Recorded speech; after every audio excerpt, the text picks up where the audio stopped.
Oh dear. That, I'm afraid, is that. A fifth double. A double break. And even Edberg, I think, will feel that the game's up here. On any normal day, he might still feel there's a chance, but this isn't a normal day. He's playing a super tennis player at the very peak of his powers.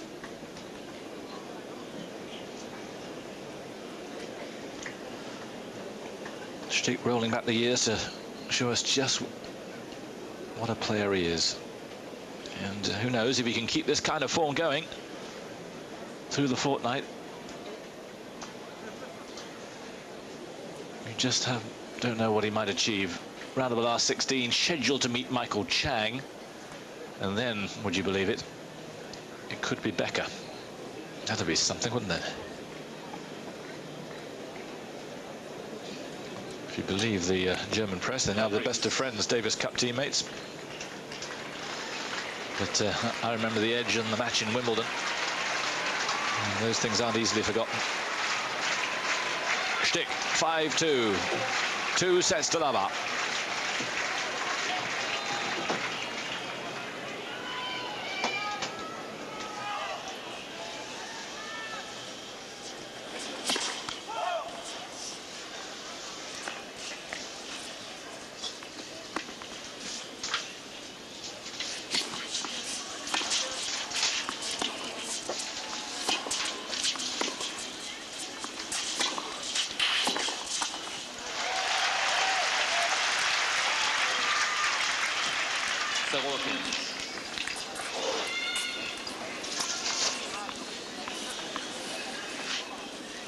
Edberg still giving it as much as he can.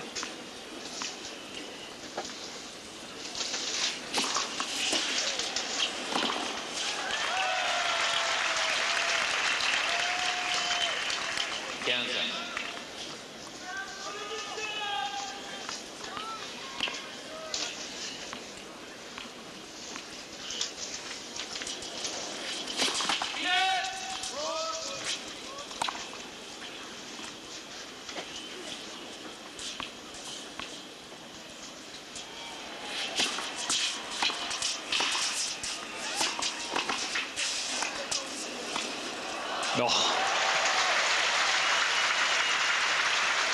Well, if you could bottle it, it would be worth a few bob, this kind of play.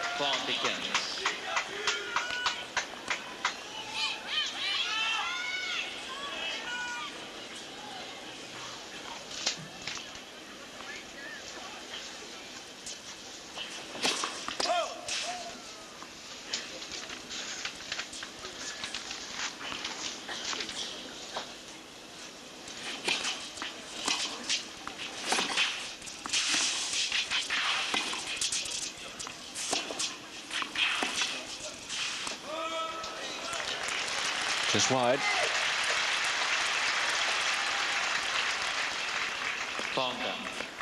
Edberg still moving sweetly from side to side.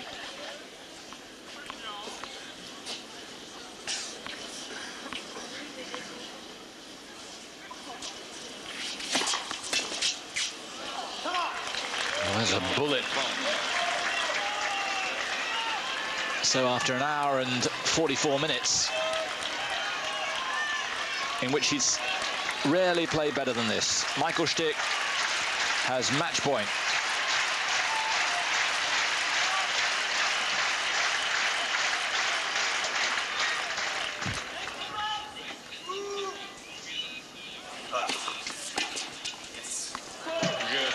And there it is.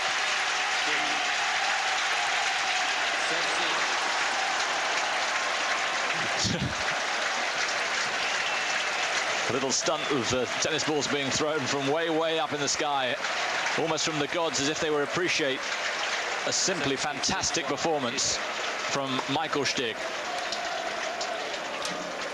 Stich in the best form of the year, and he trounces Edberg in straight sets.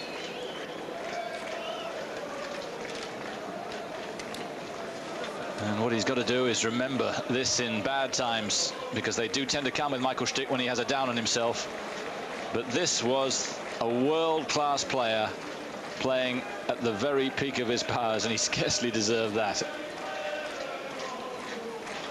And Edberg must feel that the gods were conspiring against him, because he played his part in a really enjoyable 1 hour and 45 minutes. But it's Stich who goes through to play either Arno Birch or Javier Sanchez in the next round. And if I was either of them, I wouldn't want to be watching this. We'll be back right after this.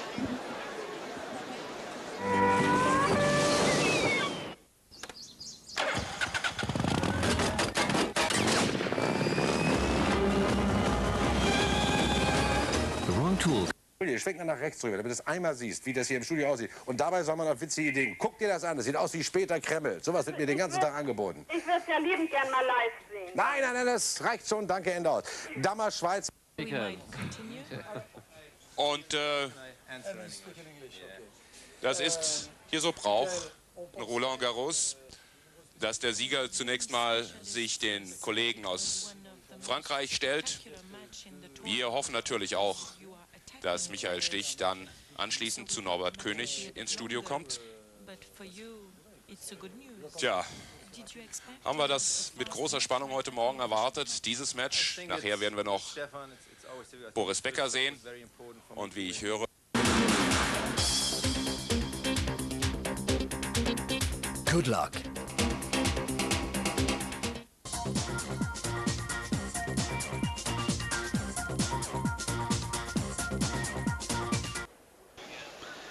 And welcome back, and a very good afternoon from me, David Mercer.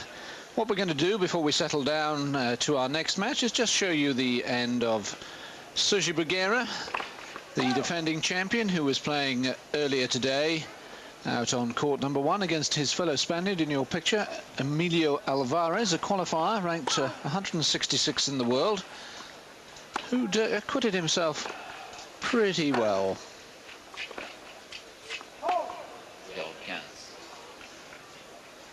Here he is, Alvarez, 22 years of age. Certainly my first look at him today. Obviously following in the Agassi fashion with the headgear.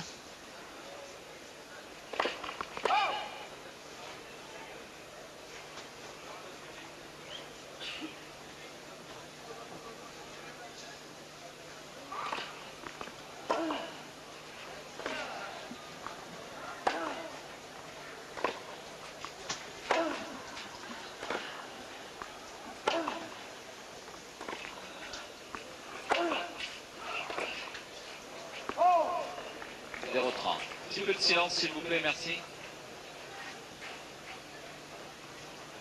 A match played predominantly from the baseline, as you would expect.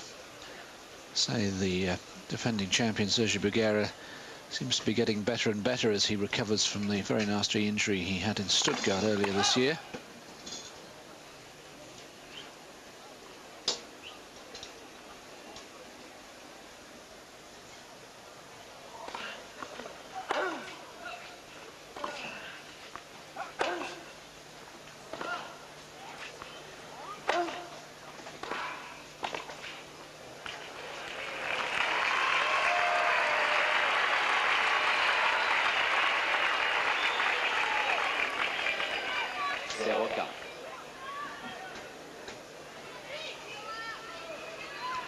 So this was match point for the man who's trying to become the first man since Bjorn Borg to complete a hat-trick of victories here at Roland Garros, and a little bit of humour from his fellow Spaniard, which I think Bruguera appreciated with the underarm serve, realising that his cause was by now a hopeless one. So Bruguera threw in 3 straight sets, just over 2 hours, a nice warm-up for the tougher matches to come later in the championships. And certainly Emilio Alvarez had enjoyed playing his fellow countryman. and having his day in the sun. So Sergi Bruguera advances to play either Brett Stephen or Mark Kevin Gollner. And we are going to settle down in a moment or two with the next match on the centre court, featuring the ladies finalist of last year. That's Mary Pierce, and she's going to be playing Christina Zinger from Göppingen in Germany.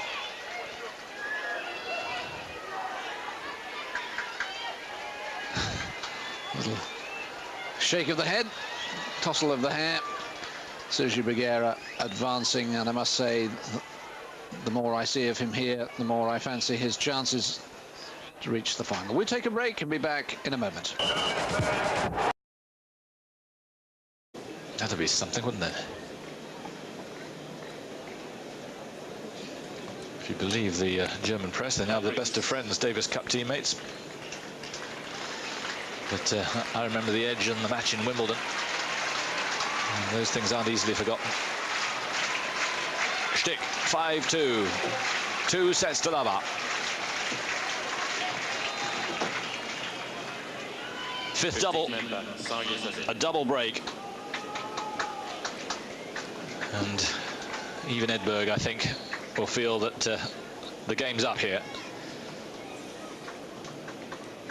On any normal day, he might still feel there's a chance, but this isn't a normal day. He's playing a super tennis player at the very peak of his powers.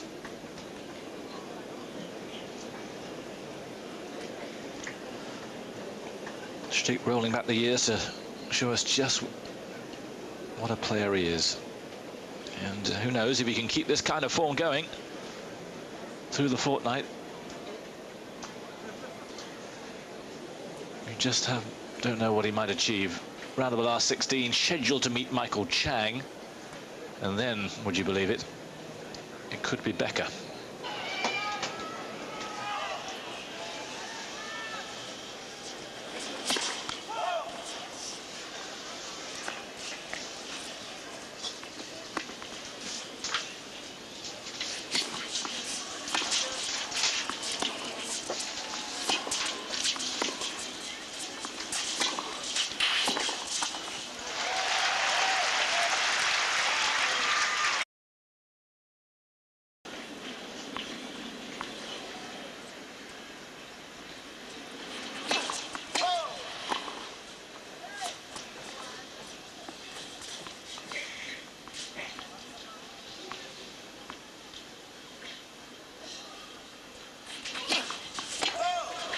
Oh dear. That, I'm afraid, is that.